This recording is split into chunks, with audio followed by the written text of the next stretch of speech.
Okay, well, we may as well get started. I know you guys have busy days. Good afternoon.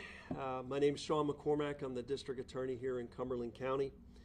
Today I announce the unsealing of grand jury indictments charging Warren Bennett II and Rashida Mobley with the July 2nd, 2020 murder of Paul Laney in Carlisle Borough.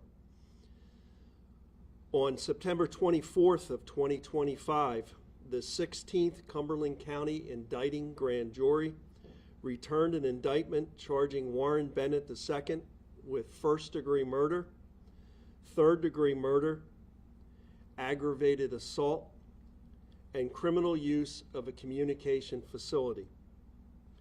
Then, on October 29th of 2025, the indicting grand jury charged Rashida Mobley with first-degree murder as an accomplice, third-degree murder as an accomplice, aggravated assault as accomplice, criminal use of a communication facility, perjury, and obstruction of justice.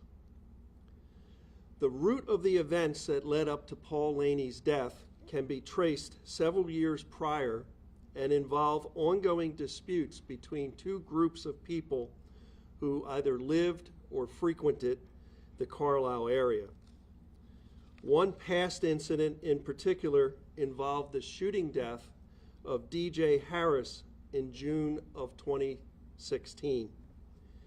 DJ Harris was killed inside the Haynes Stackfield American Legion here in Carlisle. An associate of Paul Laney, the victim in our case, Rocky Anderson, is currently serving a state prison sentence for that murder. On the evening of July 1st, 2020, Paul Laney came to Carlisle and ultimately visited the Haynes Stackfield American Legion, where DJ Harris had been killed 4 years prior. On this night, while in the Legion, Paul Laney was utilizing Facebook Live to publicly advertise his presence in Carlisle and the fact that he was at the Legion in particular. While at the Legion, he occupied the same booth that DJ Harris had been killed in 4 years prior. Some people present inside the Legion, including defendant Rashida Mobley, became offended by Paul Laney's actions and had some words with him. When Paul Laney left the Legion, it was after midnight on July 2nd of 2020. The grand jury made the following factual findings in support of their indictment. They found that Paul Laney was shot and killed on July 2nd of 2020 in his car in Carlisle, Pennsylvania, near the American Legion post. His death was ruled to be a homicide. Rashida Mobley was inside the Legion prior to the shooting and did engage in a verbal confrontation with Laney regarding his mockery of the murder of DJ Harris.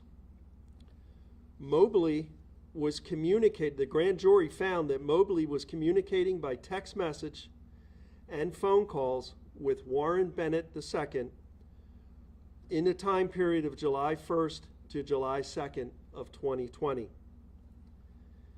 It was determined and presented to the grand jury that Bennett was using a phone with a particular phone number that was identified during our investigation, and that phone we linked to Warren Bennett. One of the ways the grand jury found that phone was linked to Warren Bennett that was used both before and after the homicide, including at some point in time in the future beyond the July of 2020 homicide, that phone number was found to have called a prisoner in the state correctional prisons. By tracing that phone number, we were able to trace the recording of that phone call at the prison and later identified the caller as being Warren Bennett. Rashida Mobley was aware that Bennett was in the area of the Legion and that Bennett did interact with her at the door of the Legion on that night. Bennett did wait outside the area of the Legion, in the vicinity of the Legion, not necessarily directly outside, but in the vicinity of the Legion. The grand jury found that Bennett ultimately approached Laney's vehicle and fired shots from a 9mm handgun into the vehicle with the intent to kill Paul Laney.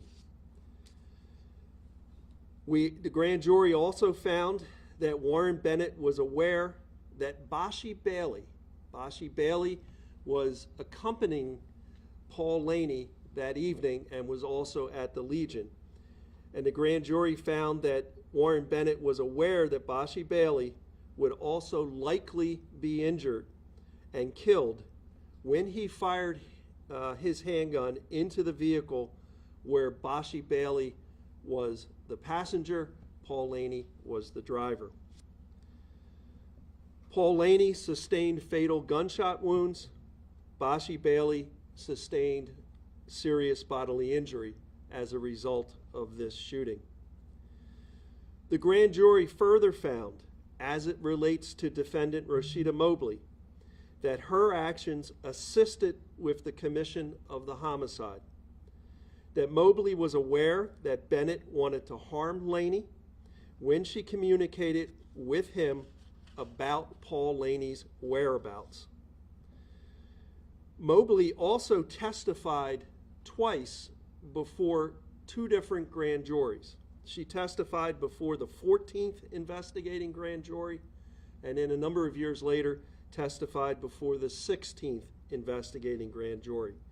And the grand jury specifically found that she did provide false or misleading testimony while under oath.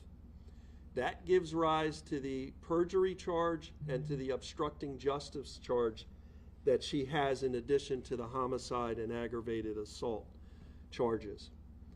I want to caution at this time that the facts that I was just going through are facts that the grand jury relied upon to indict both Rashida Mobley and Warren Bennett.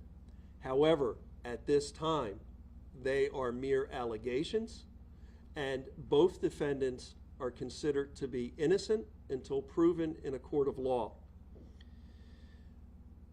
I want to thank, first of all, the Carlisle Police Department, who have been working this case since July 2nd of 2020. I specifically want to thank Chief Taro Landis for his leadership in guiding this investigation. I want to thank, I have with me Detective Thomas Dolan, who has been the lead investigator on this case from day one, who has worked tirelessly. I've had numerous conversations with him. I also want to thank, I know Detective Chris Miller is here, Detective Ryan Menner is here. I want to thank, at some point in time as this investigation was going on and it became what people a lot of times call a cold case, our office, our county detectives, I have Detective John Mays, has been very important in this investigation, along with Gordon Goodrow. Gordon Goodrow is a co-affiant along with Detective Dolan with these charges. This was a long investigation. This was an investigation that we have thrown every tool that we could think of at. I've often said this isn't the first cold case that I've been involved with in my career. And I've often said, long after the initial press reports and information that is put out when someone is killed in particular, long after that all fades, there are two groups of people that remember what happened and continue to ask questions. One group is the group here, the police. The other group is the family. And I want to thank Paul Laney's family for their patience through this process. And I know there were times that you guys felt impatient. And there are a lot of times on the law enforcement side, we're not allowed to provide the information that the family wants because we're afraid if we simply say, this is our whole case, it may jeopardize our ability to get to this point. So I thank you again for your patience and your support as we've gone through this. As I indicated, this case went through the grand jury. In my office, she's no longer in my office, but former senior assistant Nicole Vito worked very hard on this case for a number of years. And when Ms. Vito left, Chief Deputy District Attorney Jen Robinson took over this case, and she has shepherded it to this point here today and presented this case before the grand jury. I also want to thank our senior victim advocate, Lisa Vertical, who has been that buffer between us and the family. Many times our victim advocates don't get the proper credit that they deserve for all the work that they do as part of this team. And team is the key to solving these types of cases. It doesn't matter whose name's on a criminal complaint. It doesn't matter which jurisdiction gets credit for it. The key is that in the end, that justice is served.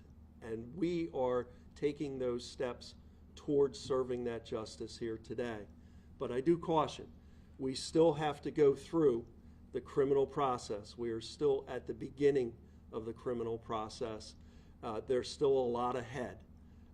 So I ask for your continued patience, and I will try at this time to answer any questions that you have. As I indicated, I do have some copies of the two charging documents and the indictments to pass out.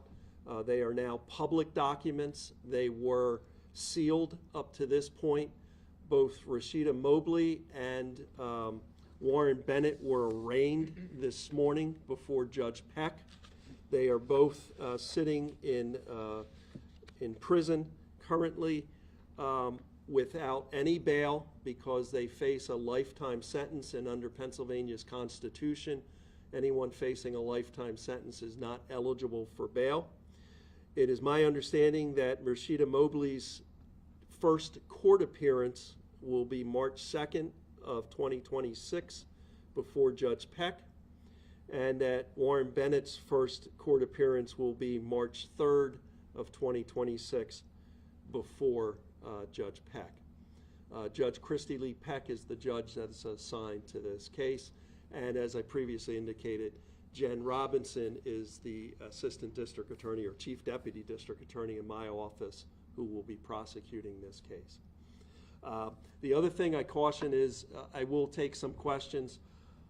I've gone over many of the facts that are in the indictment. There are certain things that I am not allowed to talk about until they become public, and really we hold those facts until they're publicly presented in court so that there is a fair adjudication in this case.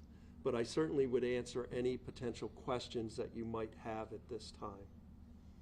Was there a relationship between the two groups, that being Mobley and Bennett and Laney and the person who was in the car as well? Was there a relationship between those two groups? I think what you'll see when you read through the indictment, there is a series of events that occurred. I just highlighted the one involving the killing of DJ Harris, but there is a link between.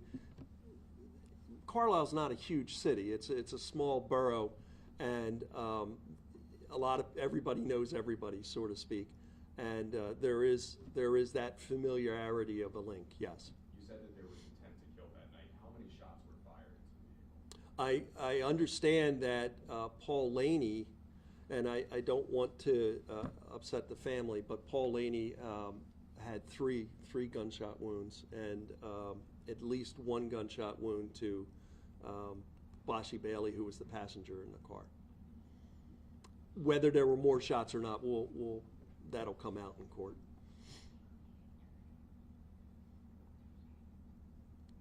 You said it's been a long investigation. What are some of the factors that have contributed to lengthening that investigation? Well, I mean, so the one example I gave of finding a phone number and in trying to attach that phone number potentially, I mean, we have a lot of phone numbers, trying to attach that phone number potentially to a particular person, and then to be able to find the needle in the haystack, so to speak, that this phone was also used to call someone in the state prison system, and then to backtrack. That's the type of work that I'm talking about that was done in this case. You know, we have forensics, we have interviews. Any case involves lots of interviews. The grand jury process itself is a formal type of interview where you bring witnesses in, you ask questions before the grand jury. The grand jury indicates maybe some questions that they'd like to have answers to. And that's, you know, utilizing a grand jury is, you know, saved for these types of cases, these complicated cases that you kind of have an idea of what might have occurred, but you don't have a solid picture, so you utilize the grand jury to pull it all together. I will indicate, although, you know, we had charges formally arraigned today in this case, this investigation is not over. And it will not be over until this case is finished before a jury, if it ever gets to that point. Anytime we're making an arrest, the arrest is not the end of the case. There's always a continuing investigation because you may discover additional information. The fact that this may be publicized today may cause somebody to remember something from that night. And we're always open to new information if anybody has new information. You mentioned the connection between phone calls of the two charged individuals. Were there any other pieces of information that came, for example, from like Crime Stoppers, from that post that was put out, or any other tips that helped identify these two individuals? What I can say is, I'll answer that generally. Any information that's come in, we've vetted, and sometimes information that has come in has led to other information, maybe not even the information that was intended by the person who gave us the information. So it's always valuable, and there were some things that have developed over the years that have led us to this point.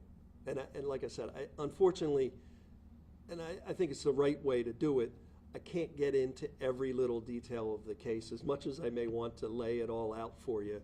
One, it's not public and it's not fair to the people who are charged. And two, the proper place to hear all of the evidence is in front of a jury. You said there were numerous investigating juries. What made it so difficult to get to this point for the indictment today? I want to be careful how I answer things. One of the reasons you use a grand jury is not every person that has information is cooperative. And to get people to come in and be cooperative and to talk to you, if an officer simply walks up to somebody on the street and starts asking them questions, that's different than being given a subpoena and being summoned into a grand jury where you are required to answer questions. So that's where the power of the grand jury is, the ability to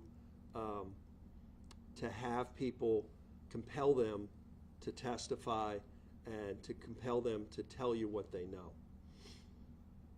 And now that I think about it, I really left out another group, and that's the grand jurors. I want to thank them for all the hours that they have put into this case. Not only did the sitting grand jury review testimony, live testimony that was presented before them, but they also did the work of going back to the last grand jury that looked at this case and going through those testimony and stuff to pull this whole case together. And that was just the 16th and 14th? The 16th and 14th, yeah. They were the two grand juries this was put before. Can you clarify the phone conversation a little bit more? Like when was the individual incarcerated, and then when, like what was the timeline for that? It was years later, wasn't it? Or was it a year later? Yeah, at least. It was at least, there's a period of time. There's a period of time.